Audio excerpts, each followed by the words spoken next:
All right, welcome back everyone. Today I will be going over how to complete that Google Drive assignment that was in our first tech training. So today I'll be looking at the Google Docs assignment and how to create a Word document. You can access that training video by either going to our YouTube page, Coda Mountain Academy, and viewing it there, or it will be accessible on the Coda Mountain Academy website, www.codamountain.com. Once that's available, we will send out information on how to access that to you. So in this assignment, I will be going through the steps that were listed in that PowerPoint, and I will show you the final product. Some things we'll be going over is how to create a new document using a template instead of the blank document, as well as modifying that document. So there will be wording, formatting, even pictures and titles that are already on a document once you open that. I will show you how to modify those, how to change those into the things that you need. So we'll go over different font styles, how to change the size, the color, and at the very end, I will go over different options of sharing the file, sending it in an email, and also downloading it to your personal computer or desktop. So once I get onto my Google Drive, you'll be able to see every modification or change that I make. So the first thing we're going to do is I am going to open up my personal Google Drive. So using the steps that we followed in the tech training, I want to go to google.com. And once I do that, I will see the 3x3 grid that's located on the far right hand side. Clicking on that, I'll be able to go down to the Google Drive button. So when I click on that 3x3 grid, up right beside that, you'll see if you're logged into your Gmail or not. It'll be the first letter of your first name. So that shows you're logged in. So I'm going to click on my Google Drive and it opens to the home page. From here, I go over to New, and then I scroll down to Google Docs. I don't click on Google Doc, but I want to click on the small arrow to the right of that. And I'm going to select from a template. So these are all of the general templates that are already available to you in Google Drive. They're templates that they have created, and you can use them for different assignments. Whenever we would want to create a template that's specific to Coda or anything that happens at Coda, it'll be under this tab here called Coda Mountain Academy of Music. And either we can submit that or you can submit it yourself. And it can be a template that you could use, say, for a lesson plan or for tracking attendance, something like that. So that's where all of those will be. However, for this assignment, I will go back to General, and we will be using a template that is titled Lesson Plan. So I'm just going to scroll down through all of the different templates until I get to Lesson Plan, and it's called Lesson Plan Playful. After I click on that, it's going to open up the template. So you can see that the template is basically done for you in a format that you could use for a lesson plan. You just have to fill in some different things to modify it. On the left hand side here, you can see that each line of words represents one of the headings or titles that is on a document. So for instance, math first period, overview and purpose, education standards, objectives, materials needed, verification and activity. All of these are some of the bolded headings on the document. This is a new feature that Google added, I believe, a year or two ago. It's fairly new, but it lets you see all of your headings in an outline form. So if I go back to my text type, you can see heading 1 is that lime green color and it's bolded. All of those are either the headings or a title. and it kind of outlines it, so in case you had a longer document or a lot of stuff to look at, you can go to a certain section quickly without having to scroll through your entire document. But for this assignment, it's not really necessary. Alright, so looking back at our instructions, the first thing it tells us after we open the document is that we will need to change the margin. So the margin of the page is just the white space or the borders of the page, and it tells you how much white space is going to be around your document. So I will need to go up to File, and then after I click on File, I can scroll down to Page Setup. I'm using my tablet, so my screen's a little bit smaller. So once I go to Page Setup, it will give me all the options that I need to change my page, such as the type of document I want to have, the orientation, if I want it to be portrait, which is long ways, or landscape. And then I could also change the paper size and color if necessary. But for this assignment, all I need to worry about are the margin. So the default setting for margin is 0.75 on the top and bottom, and then the left and right side are set to 1 inch. If you do not change the margin, or if your template requires something different, this is usually what's going to appear first. So what I'm going to do is I'm going to click in each one of these boxes, and I want to make my margin a lot smaller. So I want my document to be spread out more across the page with less white space around the border. So I'm going to take my margin down to 0.5 inches. And all I have to do is type it into the box here.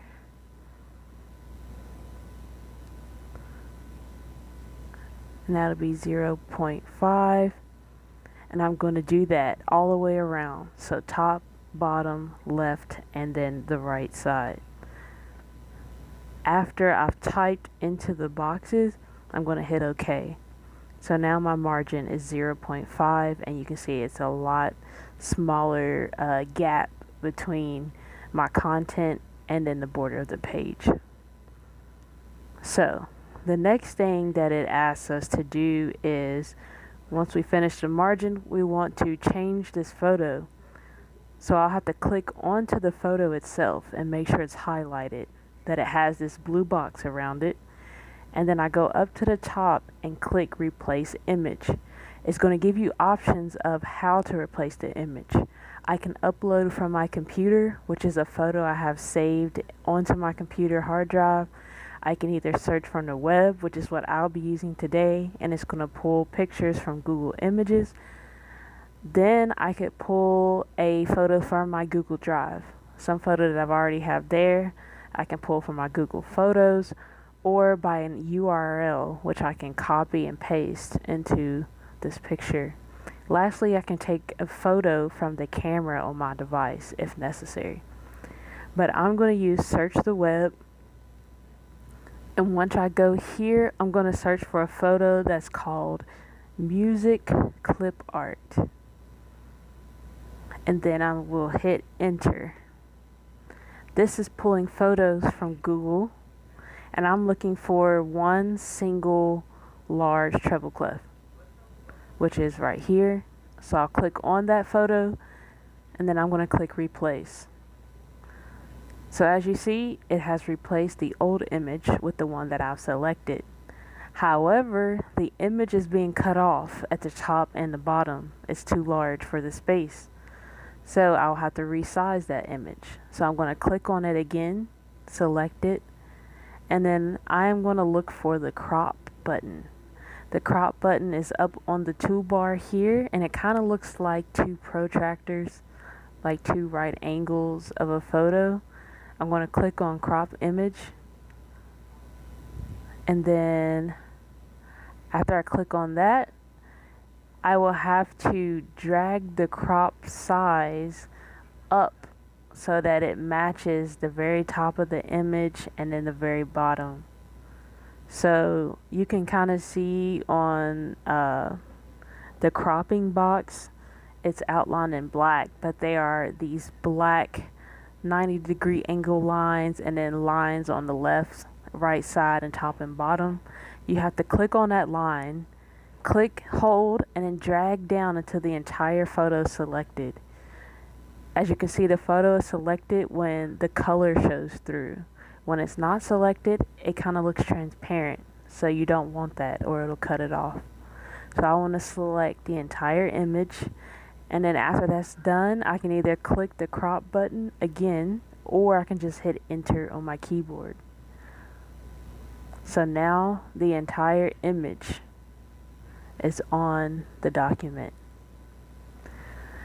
So the image itself is slightly too big. I don't want it that large.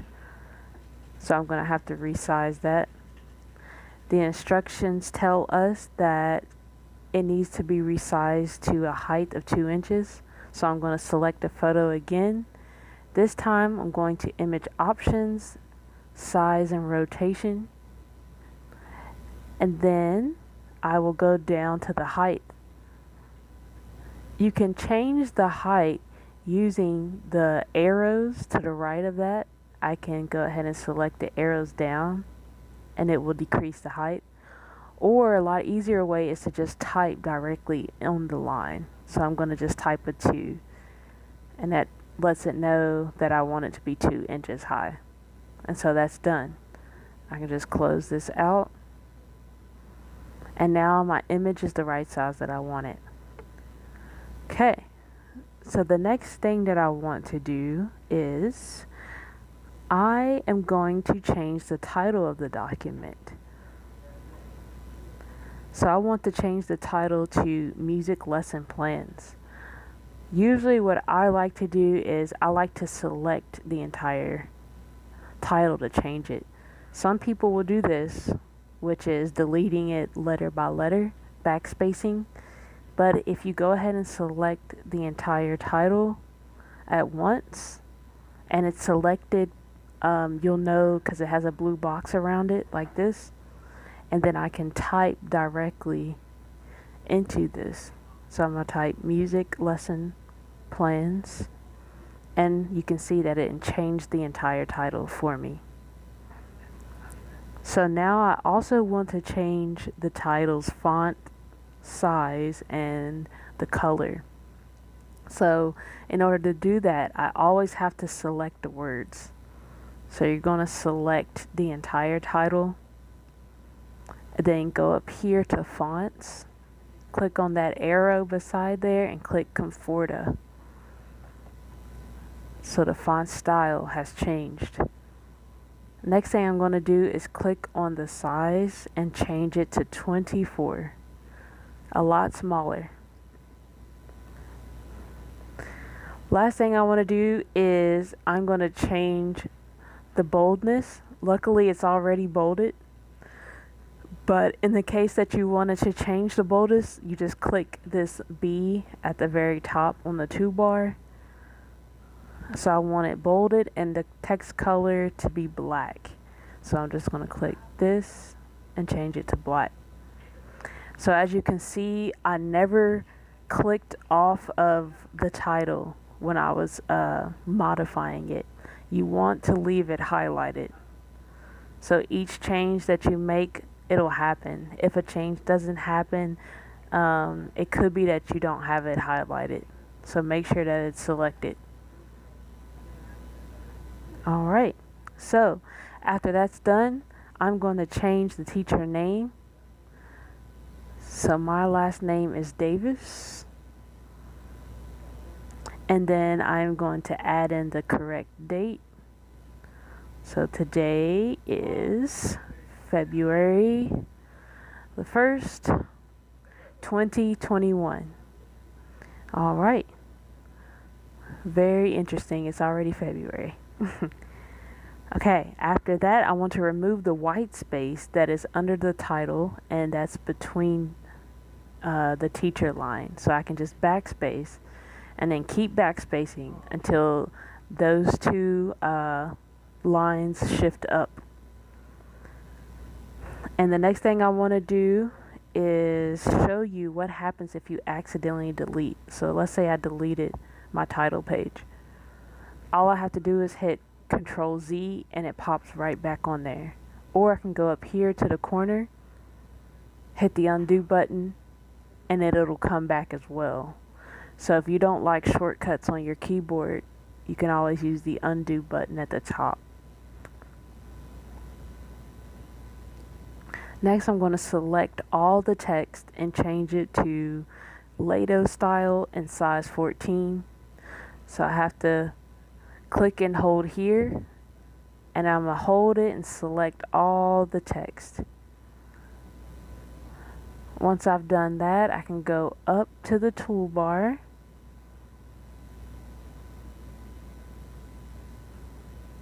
and then I can change the font size to 14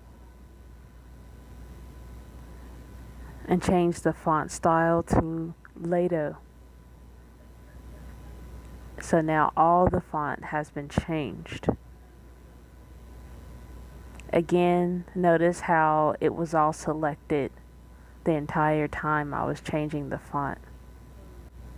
Once we have finished editing the video, the document, you can go through and actually change the titles as well as the wording that's underneath and customize it as a lesson plan. So I'm going to show you how to share. So once I hit the share button, you can see that it's already shared with myself, but in the case that it wasn't, I could add someone to this document and share it. What I'd have to do is input this email address, which mine is listed here.